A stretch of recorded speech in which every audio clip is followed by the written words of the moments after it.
네, 2023년 7월 4일 이정훈입니다. 서울 도심의 용적률을 풀어라, 이런 제목으로 오늘은 이야기할까 합니다.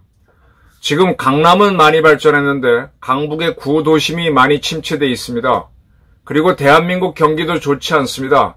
경기도 살리면서 서울을 균형 발전하려면 강북 도심의 용적률을 풀어라, 이런 얘기를 하고 싶습니다. 이 얘기를 하게 된 계기는 오늘 아침 조선일보에 상당히 흥미로운 기사가 났어요. 도쿄는 오늘도 공사 중 20년째 구도심을 새로운 명소로 만들고 있다. 일본 동경이 도시재생법을 만들어서 이 일본 구도심, 도쿄 구도심 지역을 복합개발, 첨단도시로 만들고 있다. 20년째, 그런 얘기입니다. 일본이 이제 플라자 합의 이후 상당히 경제가 떨어졌죠. 활력이 떨어졌습니다. 아직도 뭐 그렇게 좋지는 않은데 이 경제를 살리기 위해서 꽤 오래됐네요. 20년 전에 고이즈미 총리가 있을 때 도시재생 특별조치법을 만들어가지고 도심에 짓는 건물의 고도하고 용적률을 풀었다. 그로 인해서 상당히 과감한 거죠. 그래서 일본은 구도심이 개발되면서 또 외국인들이 많이 찾고 있는 도시가 되고 있다. 지금 엔화가 또 떨어져갖고 더군다나 한국인들이 많이 찾고 있죠. 경기를 살리고 있다는 얘기입니다. 반대로 우리는 2005년 이명박 정부 때 청계천을 개발하고 그 다음에 뉴타운을 좀 하다가 그 다음부터 이게 거의 뉴타운 스톱되고 지금 뭐 되는 게 없죠. 서울 구도심은 점점 슬럼화돼 가고 있습니다. 그리고 이제 문재인 정권이 들어서서 더 악화됐죠. 더 악화되고 집값은 다락같이 올라갔고, 그래서 집값이 올라가니까는 이제 도심 재개발이 아파트를 지으면 될 것 같아서 시작했는데 코로나가 덮치고 우크라이나 러시아 전쟁으로 경제가 나빠지면서 타산성이 안 맞으니까 건설회사들이 도심에 아파트 짓는 거 등등 재개발하는 걸 포기하면서 지금 다시 또 경제가 안 좋은 상황입니다. 한 건설 전문가를 만났더니 문재인 정권은 도시 전국 국토 균형 개발 그래서 서울에 아파트를 못 짓게 했죠. 그래서 집값이 많이 올라갔습니다. 그러다 보니까 서울에서 어떻게든 집을 구하려고 하다 보니까 노도강, 노원, 도봉구, 강북구처럼 서울 외곽 지역 아파트까지 올라가는 기현상이 생겼었습니다. 그리고 나서 이제 문재인 정부가 했던 거는 서울 외곽에 신도시를 만든다라고 해서 뭐 경기도의 어느 지역들을 쭉 발표를 했었죠. 신도시를 키운다. 그쪽이 뭐 땅값이 올라간다 그랬었는데 뭐 그거 잘 되지도 않고 집값이 다락같이 올라갔습니다. 그래서 윤석열 정부 들어서서는 세금도 줄이고 모두 줄이고 경제를 살리려고 하는데 지금 문제는 건설 원자재 값이 많이 올라가고 해가지고 또 이게 단가가 올라가서 쉽게 못 짓는 거예요. 그리고 이제 이 땅을 가진 사람들이 집값을 좀 땅값을 내려주면 지을 텐데 땅값은 내리지 않고 버티니까 그 땅값에다 지어가지고는 수지가 안 맞으니까 역시 또 윤석열 정부도 지나가고 나면은 집값을 올렸다라는 비난을 받을 것이다. 그런 예측들을 하더라고요. 그래서 이걸 풀려면 어떻게 되냐? 서울 도심의 용적률을 풀어라. 20층 지을 수 있는 걸 30층 짓도록 하게 되면 그러면 건설회사들이 지을 것이고 주택 문제도 해결될 것이다. 이 젊은 사람들은 워라밸 때문이라도 직장이 가까운 게 좋죠. 저도 한때 집이 없어서 그것도 의정부에서도 저 외곽인 녹양동에 산 적이 있어요. 녹양동은 전철이 안 들어옵니다. 지금은 그 인근으로 녹양역이 생겼지만 옛날에는 없었어요. 의정부 북부역이 끝이었습니다. 거기서 또 버스를 타고 들어가야 되는데 멀더라고요. 근데 한 번은 눈이 굉장히 오는데 택시도 안 오고 버스도 안 오고 딱 뭐 걸어가야죠. 뭐. 시간 꽤 걸리더라고요. 그래서 서울 외곽으로 나가면은 그럭저럭 집을 구할 수 있는데 너무 교통이 안 좋고 그래서 결국은 자기 일하는 데 가까운 데 집이 있으면 제일 좋죠. 그걸 풀려면은 도심에 집을 지어야 되는데, 이 도심에 이제 고도 제한을 걸고 용적률 제한을 거니까 집들을 안 짓는 겁니다. 그럼 집값이 또 올라가죠.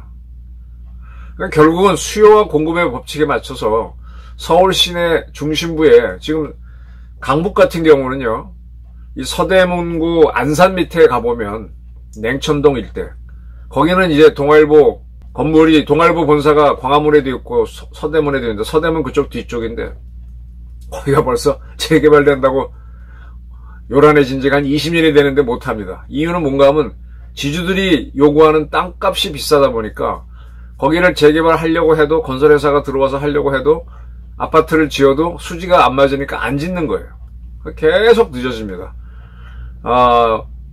문재인 정권 때 하도 서울 시내에 집을 안 져가지고 집값이 올라가니까, 땅값이 올라가니까 건설회사들이 짓겠다라고 달려들어가지고 꽤 추진이 됐다가 코로나 이후 경제가 나빠지고 하니까 또 안 짓죠. 그것뿐만입니까? 서울역 뒤편 만리째 가는 쪽도 조금 개발되다가 다 멈춰 있죠. 이렇게 멈춰진 거는요, 이렇게 보시면 제일 좋아요. 박원순 씨가 서울시장 할 때 그 전임자인 오세훈 씨는 서울 시내를 많이 좀 개발하려고 그랬었죠. 근데 박원순 씨는 뭐 노포, 오래된 가게를 살려야 된다, 골목 상권을 지켜야 된다, 뭐 이런 논리를 하면서 도심 재개발을 반대했습니다. 그 반대한 이유가 정치적으로 있어요. 뭐냐? 이 아파트만 지으면은 그 지역은 전부 다 보수표가 나와버립니다. 과장법이지만. 근데 지금 상태로 골목길이 있고 이게 슬럼화되어 있으면은 좌파표가 많이 나옵니다. 호남표가 많이 나옵니다. 그게 참 특이한 현상인데 일반적으로 그렇게 보여요. 가장 좋은 게, 가장 도시화가 많이 된 강남 3구 같은 경우에는 민주당이 서울에서 전승을 해도 거기서만은 안 되잖아요. 그러다 보니까 민주당 서울시장이 나오거나 하게 되면 서울 도심을 개발을 안 합니다. 대신에 돈은 남아돌죠. 그러니까 뭐 나이 많은 할머니들 목욕비 하시라고 목욕값 나눠주고 돈 나눠주죠. 단원을 자꾸 쓰게 하니까 자꾸 민주당 시장을 찍어주는 겁니다. 지금 뭐 각 자치체마다 뭐 아이를 낳으면 돈을 주고 뭘 하면 돈을 주고 자꾸 주는데, 그게 다 그 시점에 단체장한테 유리한 거죠. 이렇게 하다 보니까 돈은 그런 데다 쓰다 보니까 도심 재개발이 안 되고, 그러다 보니까 집값이 올라가지고 점점 문제가 됩니다. 문재인 정권은 이제 국토를 균형 개발하기 위해서, 지방도 키우기 위해서 이제 서울엔 집을 못 짓게 하고 지방을 키운다 그랬습니다. 그래서 일시적으로 지방으로 또 가는 사람들이 있었죠. 저도 한때 의정 가서 살았으니까. 그래서 이제 지방이 좀 반짝했지만 또 그건 그거대로 이제 교통 문제라든지, 사실 일본에 가서 보면요, 저 일본에서 조금 지내보니까 동경에서 한 2시간, 1시간 된 데까지 전철 타고 다니는 사람들이 있어요.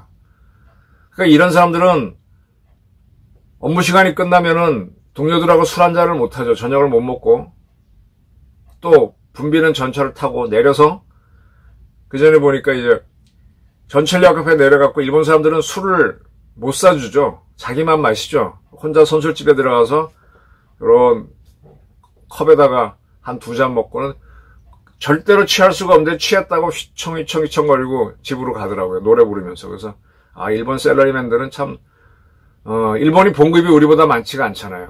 봉급 조금 받는데 재미없게 사는구나. 교통 왔다 갔다 출근하느라고 한 3시간 4시간 까먹어버리고 돈은 없고 그렇게 살더라고요. 저게 행복한 건지 아닌지 잘 모르겠습니다. 그게 일본이 결국은 도심 개발을 하지 않다 보니까 그런 건데, 지금 일본이 도심 개발을 한다는 거죠. 그래서 동경은 지금 구도심이 한창 공사 중. 지금 우리 서울 같은 경우는 구도심이 광화문의 대표인데 종로구가 서울의 중심 아닙니까? 종로구 일대는 뭐 저 창신동 신설동 가보면 형편없죠. 그리고 서울 광화문 같은 경우는 경복궁이 있고 뭐 청와대가 있어서 거기는 그냥 관광지가 돼 있죠. 관광지. 그리고 약간의 이제 신문사들이 몰려 있고 관공서가 있어서 직장인들도 다니고 하긴 하지만 기본적으로 좀 이렇게 관광지 성격. 저기 뭐 파리도 가보면은 그 엘리제궁인가 뭐죠? 거기 그 박물관 있는데 그런 데는 관광지가 돼 있고 이제 바깥으로 이렇게 또 뭐가 돼 있고 있는데 이렇게 하게 되면 점점 그쪽은 처지게 돼. 관광지가 된 쪽은 처지고 관광지가 되지도 못한 지역은 더 슬럼화가 됩니다. 그래서 서울 도심을 재개발 일본처럼 해야 된다. 일본은 지금 뭐 아주 높은 건물을 지어서 꼭 학교가 지금은 운동장이 있어야 되는 것도 아니니까 대형 건물 아래 밑에 학교, 초등학교가 들어가고 그 위에는 뭐 아파트도 있고 호텔도 있고 이런 식으로 복합상가를 짓는 거죠. 주상복합도 짓는 거고. 그리고 지하철 같은 경우 밑에 지하철 역이 있고 그 지하철 철도 사이에다가 기둥을 세워서 올려가지고 위에다가 뭐 아파트도 짓고 호텔도 짓고 하게 되면은 그거는 뭐 기존 땅에다 올리는 거니까 좀 쉽죠. 이렇게 해서 교통의 요지인 전철역, 지하철역을 중심으로 해서 확 발전시킨다든지 이런 식으로 이제 일본이 자꾸 노력하는 것 같아요. 근데 지금 서울도 이렇게 하지 않으면은 이 집값 때문에 윤석열 정부가 위기에 처합니다. 다행히 이제 오세훈 시장이 지금 빨리빨리 움직이지는 않는데 여의도 같은 데를 여의도에서도 이렇게 딱 가운데 도로를 중심으로 국회 쪽은 고도 제한이 걸려서 그렇지만 그 밑으로 쪽으로는 그 증권가들이 있는 쪽은 더 아파트를 뭐 몇십 층 그냥 뭐라 그럴까 그 63빌딩만큼 짓도록 이렇게 풀어가려고 하죠. 뭐 동부 이천동도 그렇고 그러면 쭉쭉쭉 올라갈 겁니다. 이 강북이 좀 이렇게 커져야만 도시가 이제 경제도 살아나죠. 그리고 이명박 대통령이 옛날에 했던 4대강 개발 같은 게 옳아요. 그렇게 공사를 하게 되면 그 공사 기간 자체가 하나의 공사 그 뭐랄까 현장 자체가 기업체가 되는 거잖아요. 그 사람들도 고용하고 뭐 식당도 하는 사람 나오고 쓰레기 치우는 사람 나오고 뭐가 돌아가면서 경제가 돌아가지 않습니까? 그 돈이 있어야 사람들이 돈을 쓰는 거니까. 그러니까 일단 서울처럼 수요가 많은 데는 재개발해서 용적률을 올려갖고 사람이 들어와 살게 하고 그게 불편한 사람들은 나가게 하는 거죠. 그리고 시골 같은 데는 뭐라 그래야 되나 4대양 같은 걸 개발해서 거기도 기회를 좀 주고 어차피 지금 이 현대화가 될수록 도시화는 못 막습니다. 이걸 억지로 서울을 크지 못하게 하고 지방을 키운다고 분산시켜버리니까 서울의 땅값은 올라가서 더 원성이 나오고 그러니까 한번 들어와 살아보라고 한번 하십시오. 하다 보면 여기 불편해서 나가는 사람들이 생길 거고. 그리고 지방에는 지방대로 다른 장점, 뭐 도시, 거기에는 뭐 회사별로, 그 전에 미국 시애틀에 가보니까는 거기 보잉 본사가, 그 다음에 나중에 옮겼나? 있어가지고 보잉 도시가 돼 있더라고요. 뭐 그 다음에 거기에 스타벅스 본점이 있어 스타벅스 도시가 돼 있던데 그런 식으로 이제 키워야 되겠죠. 그래서 이 시장 경제 원리를 무시하고 강북도심을 개발을 못하게 하다 보니까 서울이 지금 기형적이 돼버렸고 그 다음에 이렇게 딱 슬럼화가 되면 또 범죄율이 올라가고 이렇거든요. 근데 이게 다 이런 것들이 정치적 논리 때문에 민주당이 집권하면은 도심을 개발하지 않는다. 강남은 어쩔 수 없으니까 두더라도. 내년에 총선이 있는데 제가 숫자는 다 기억 못해요. 우리나라에 200몇 개의 시군구가 있죠. 그리고 이제 지역구가 있는데 지역구가 비례를 빼면 한 200몇 개 될 겁니다. 시군구별로 하나 있다고 보시면 될 텐데 그 중에 한 절반 정도인 100몇십 개가 경기도하고 서울에 있습니다. 이 경기 서울에 모여있는 130개 되나? 150개 될 겁니다. 이 지역구에서 국힘당 의원이 당선된 데가 20개가 안 될 겁니다. 이것 때문에 민주당이 지금 다수당이 된 거예요. 여기서 반만 5대5만 되게 되면 국힘당이 이깁니다. 근데 이 지역 영남이나 호남은 고정돼 있고 충청이나 강원은 별 의미가 없어요. 제주도 정치적으로는. 수도권이 민주당 일색으로 가느냐 아니면 반반이라도 되느냐에 따라서 우리나라 정치는 왔다 갔다 하는 거거든요. 근데 지금 국힘당 입장에서 봐도 이 수도권이 수도권이 경제가 살아나야만 될 거예요. 그러면 도심 개발이 할 필요가 있습니다. 자세히 보시면은 대장동 개발도 이재명이란 집단이 그쪽을 개발해서 성남시장을 재선되고 경기지사가 되는 과정이 있습니다. 근데 그 이전에는 거기를 개발하는 게 그때의 법으로는 어려워요.